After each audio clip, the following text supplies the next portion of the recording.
നമസ്കാരം. എല്ലാവർക്കും ദ ജേർണലിസ്റ്റിൻ്റെ പുതിയൊരു വീട്ടിലേക്ക് സ്വാഗതം.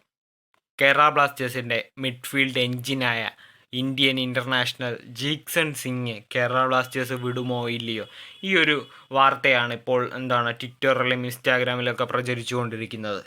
ഇതിനുള്ള കാരണം എന്താണെന്ന് വെച്ച് കഴിഞ്ഞാൽ അപ്പൂയ്യ മുംബൈ സിറ്റിയിൽ നിന്നും ATK മോഹൻ ബഗാൻ സൂപ്പർ ജയൻറ്റിലേക്ക് പോകുന്നു എന്ന വാർത്ത വന്നതിന് പിന്നാലെയാണ് ജീക്സൺ സിംഗിൻ്റെ ട്രാൻസ്ഫറിനെ കുറിച്ച് ഡിസ്കസ് ചെയ്യാൻ തുടങ്ങിയത്. ജീക്സണ് 1 വർഷം കൂടി കേരള ബ്ലാസ്റ്റേഴ്സിൽ കരാറുണ്ട്.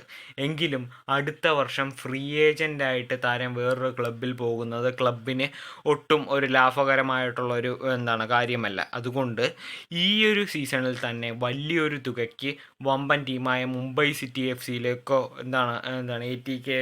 മോഹൻ ബഗാനിലേക്കോ മറ്റ് ടീമുകളിലേക്കോ ജീക്സണിനെ വിട്ട് നല്ലൊരു ഫീ മേടിക്കാനാകും ബ്ലാസ്റ്റേഴ്സ് മാനേജ്മെൻറ്റിൻ്റെ തീരുമാനമെങ്കിൽ ജീക്സൺ സിംഗ് ഈ ഒരു സീസണോടുകൂടി കേരള ബ്ലാസ്റ്റേഴ്സ് വിടുമെന്നാണ് നമുക്ക് തോന്നുന്നത്. എന്നാൽ നമുക്ക് നിലനിർത്താം, ഒരു കോൺട്രാക്ട് എക്സ്റ്റൻഷൻ കൊടുത്ത് ജിക്സണെ നിലനിർത്തുകയാണെങ്കിൽ അത് വളരെ നല്ലൊരു തീരുമാനമാണെന്ന് എനിക്ക് പറയാൻ സാധിക്കൂ. കാരണം ജിക്സൺ സിംഗിൻ്റെ കളിയിൽ തന്നെ ഇന്ത്യൻ സെർജിയോ ബുസ്കറ്റ് എന്ന് നമുക്ക് വിശേഷിപ്പിക്കാവുന്ന താരമാണ്.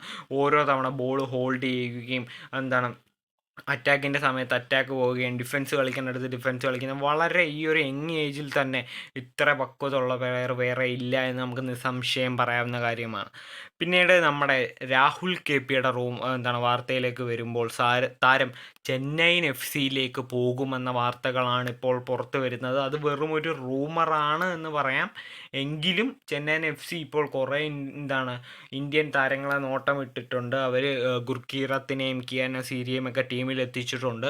അപ്പോൾ രാഹുലിന് വേണ്ടിയും അവർ രംഗത്തുണ്ട് എന്ന് പറയുന്ന കാര്യം നമുക്ക് അങ്ങനെ തള്ളിക്കളയാൻ സാധിക്കില്ല. കൂടുതൽ അപ്ഡേറ്റ് നമുക്ക് കിട്ടുന്നതനുസരിച്ച് നമ്മൾ റിപ്പോർട്ട് ചെയ്യുന്നതായിരിക്കും. കൂടുതൽ അപ്ഡേറ്റിനായി ചാനൽ സബ്സ്ക്രൈബ് ചെയ്യുക. എല്ലാവരും ഒന്ന് സബ്സ്ക്രൈബ് ചെയ്യുക. നമ്മുടെ ചാനലിൽ 100 സബ്സ്ക്രൈബർ ആക്കാൻ വേണ്ടി എല്ലാവരും സപ്പോർട്ട് ചെയ്യുക. Thank you guys.